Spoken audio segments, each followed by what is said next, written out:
Bien, ¿cómo estás? Dios te bendiga. Te saluda tu amigo y hermano en Cristo, Fabio Segura. En esta ocasión quiero hablarte sobre la ansiedad. Tenemos que definir qué es la ansiedad. Bueno, habrán personas que le den una definición quizás un poco más corta al término ansiedad, quizás habrán otras personas que le den una definición quizás un poco más larga. Pero al final del día o el común denominador de cualquier definición terminará siendo siempre la misma. Entonces, ¿qué? Podríamos definir la ansiedad como una emoción que se caracteriza por sentimientos de pánico, quizás sentimientos de miedo. Ahora, vamos a abordar la ansiedad desde una óptica bíblica y cómo a la luz de la palabra podemos hacer frente a este gigante que azota jóvenes, niños, adultos, ancianos y que no hace distinción entre sexo ni edad, porque cualquier persona es vulnerable o está expuesta a este tipo de mal. Ahora bien, en la Biblia vamos a encontrar la ansiedad situacional, también conocida como ansiedad circunstancial, ya que dada la circunstancia puede una persona padecer de estrés que lo conduce a un trastorno de ansiedad. Ahora bien, vemos un pasaje bíblico, una historia bíblica muy conocida por todos, y es cuando el maestro estaba caminando sobre las aguas y Pedro, el apóstol, su discípulo, lo ve de lejos y le dice, maestro, haz que yo pueda ir hacia ti, haz que yo pueda caminar sobre las aguas. Y mientras Pedro tenía su mirada fijada en el maestro, en ese blanco perfecto, Pedro podía hacer lo sobrenatural, lo inexplicable, estaba participando de lo imposible. Pero si usted analiza esa historia bíblica, se da cuenta que el problema en Pedro radicó cuando quitó su mirada del maestro. El problema asimismo radica en las personas que padecen de este trastorno, es cuando quitan su mirada del maestro. Cuando comenzamos a ver agentes externos, como fue el caso del apóstol Pedro, vio agentes externos, se fijó en lo grande que eran las olas, de pronto en el tempestuoso viento, y comenzó a tener pánico, comenzó a tener miedo, comenzó a hundirse, pero es porque su mirada comenzó a fijarse en los agentes, en los factores externos que podrían causarle daño. Entonces comenzó a hundirse y le decía, maestro, sálvame. Y es precisamente ahí donde radica el problema, cuando usted se aparta de Dios.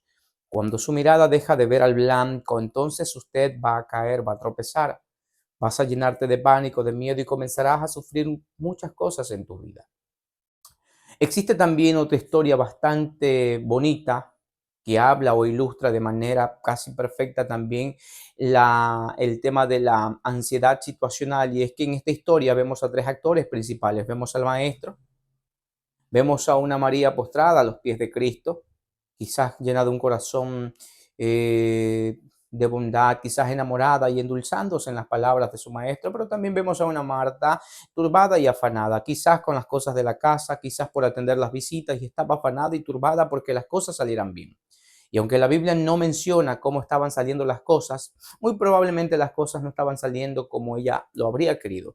Y le dice el maestro, maestro, ¿no te da pena que mi hermana no me ayude, que me deje todos los quehaceres de la casa solamente a mí? ¿Cuáles fueron las palabras del maestro? Marta, turbada y afanada te veo. Estoy parafraseando también, ¿no? Ahora bien, vemos a una Marta turbada y afanada. ¿Por qué? Porque Marta no había establecido las prioridades, y ese también es un defecto, y las personas pueden sufrir de estrés que lo conduce a un trastorno de ansiedad cuando no define, no delimita las prioridades, cuando establecemos otras prioridades antes que a Dios. Pero yo te vengo a hablar aquí, a la luz de la palabra, cómo nosotros podemos hacer frente a este mal que aqueja a muchas familias en el mundo. Y por qué no también enlutando a familias enteras, porque hay personas que entran en una depresión, que tienen un cuadro de ansiedad y que los lleva al suicidio.